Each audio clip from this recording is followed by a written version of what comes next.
Today I'm going to talk about recovery. I am going to give you a six-pronged approach to recovery. I believe it's one of the most overlooked factors of training. So today I want to give you a bit of a toolbox to be able to deal with your recovery. So what is recovery? Well, training equals work plus rest. The rest is part of what makes training. So it is a very important part of training. Now, most people don't recover well enough for the frequency and intensity of training that they do that is required for them to actually make positive adaptation. So a lot of training plateaus occur not because of the training, but because of the lack of recovery. And the lack of recovery also has an impact on the intensity that you are able to put into your training. So if you're recovering really well, you are able to tackle and attack your training hard. If you are not, then you're not able to train at the same level of intensity as someone who is recovering well. So recovery is a really important part of actually improving. Yet I see it so often seen as, oh my God, I've got a recovery day, I can't train. That's not how we should approach training. Let's take a professional outlook on recovery. So what I'm going to do, I'm going to start off by looking at 6 factors that I'm going to give you to put in your toolbox that I want you to pay close attention to when factoring in your training and how you are progressing with your training. So number 1, sleep. Sleep is the most important and probably the most potent recovery tool that we have. If you're not getting, we talk about 7, I actually believe 8 hours a night, you're not fully recovering. What you need to do is improve what I call your sleep hygiene. So your sleep hygiene is everything associated with your sort of pre-sleep. So such things as switching off your screens, preparing your room, decluttering it from electronic devices, having the room blacked out without any lights on. So your sleep hygiene has a big effect on how you can sleep. If you're expecting to go from doing emails whilst in bed to sleep, that's not an easy transition for your brain to make. So let's tidy up the sleep hygiene. So at least an hour, I prefer 2, but at least an hour before you go to bed, switch off your screens. So definitely close down your laptop, your phone, no social media for at least an hour before you go to bed. So there we go. Practice relaxing as well. It takes practice to sleep. You can't just expect to go to sleep, practice it. So there we go, first one. Number 1, recovery, sleep. Next one, number 2, let's take a look at nutrition. So these are the 2 real fundamentals for recovery.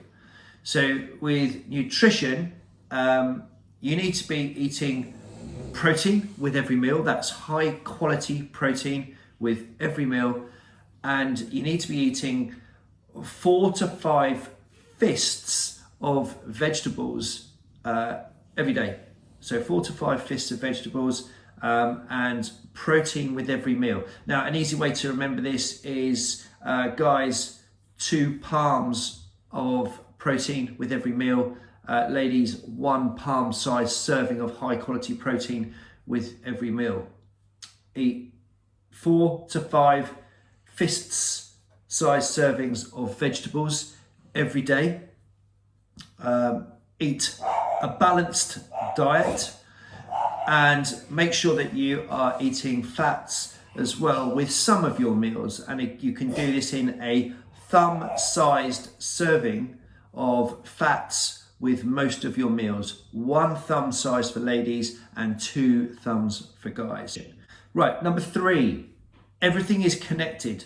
So you can't have poor sleep. You can't be getting 4 hours sleep a night and expecting to train well and expecting to actually improve. Everything is connected. So if you are sleeping poorly, if your nutrition isn't on point, you are not going to be training to the maximum of your ability.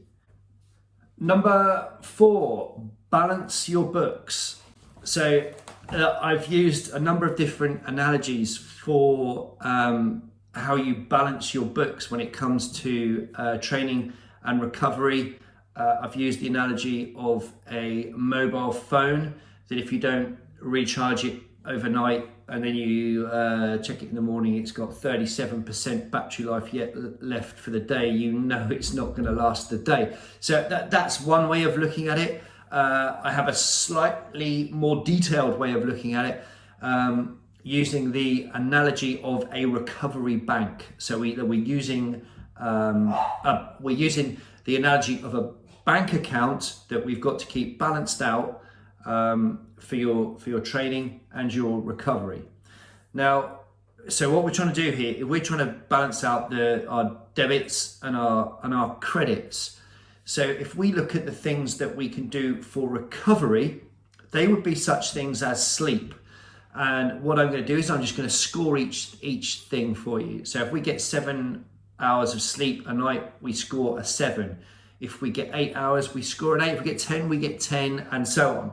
So you score your sleep a point per hour that you get every night. So this is how we build up our credits and pay into our bank account to enable us to withdraw from it when we're doing our training. So another one, get a massage. If you can get a massage, be it weekly, monthly, whatever you can fit in, you get 5 credits for your massage. If you foam roll, you get 2 credits for doing some foam rolling on a recovery day or post training.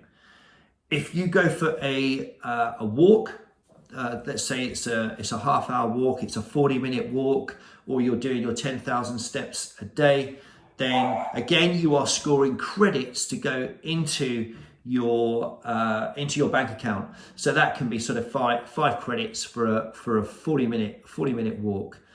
Same for would be a recovery row. I tend to do a fair few recovery rows, somewhere between 40 and 60 minutes. Again, you're going to get 5 points for that.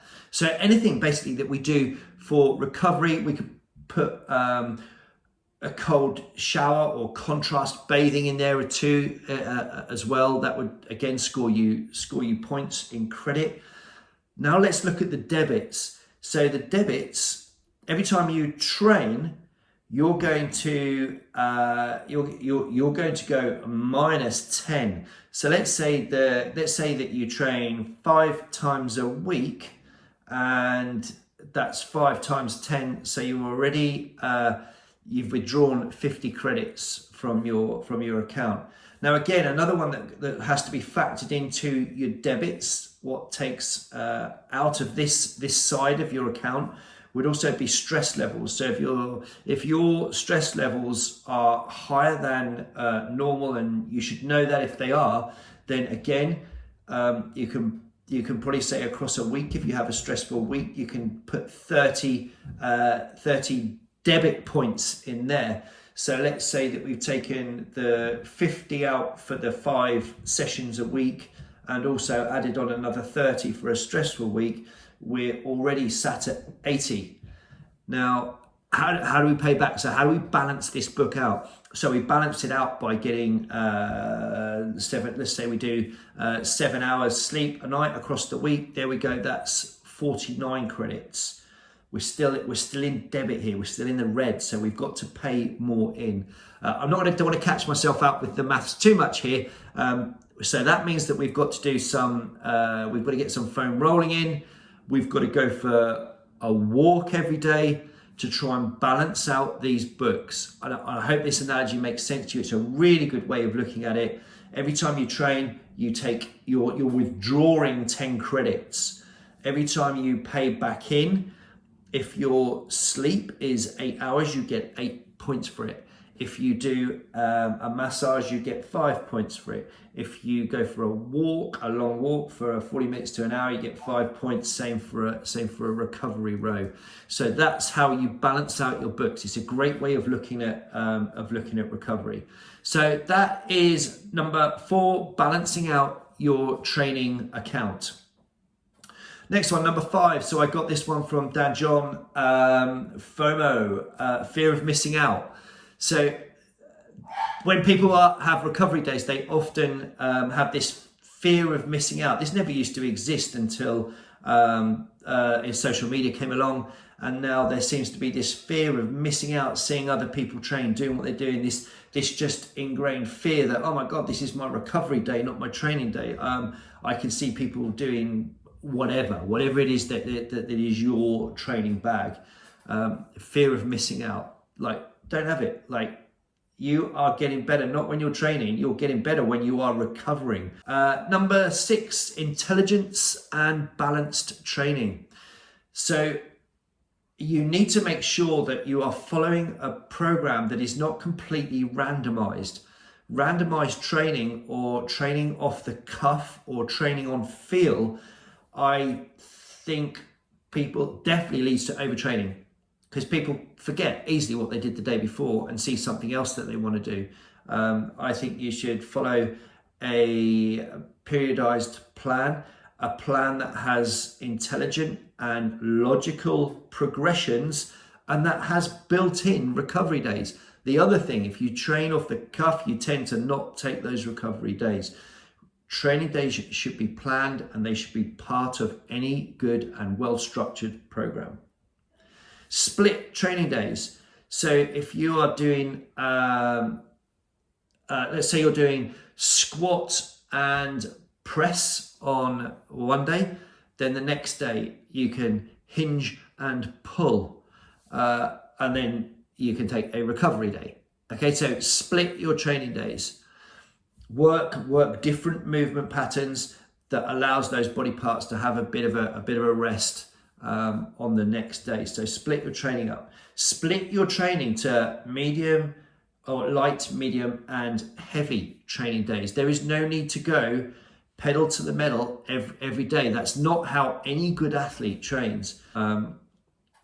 There's no correlation between pain and gain. So those of you who like to leave yourself absolutely floored every session, you are probably absolutely shattered and plateaued and never really seen the progress you should see.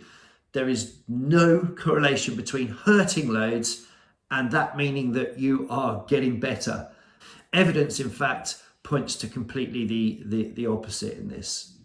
Definitely make sure you get 1 and 2 before looking at any of the rest. Get 1 and 2 in place. So that's your sleep, your nutrition. Number 3, remember that everything is connected. So you can't get away with training really, really hard but not paying attention to your recovery or your sleep or your nutrition. Balance out your books. If you're withdrawing training all the time from your books, make sure you're balancing that out by getting a massage, by foam rolling, by going for recovery walks. Fear of missing out, don't do it. Switch your social media off if that's what you have to do. And intelligent, balanced training, put your trust in a coach who has expertise in the field and a proven track record. Good luck to you all with your training.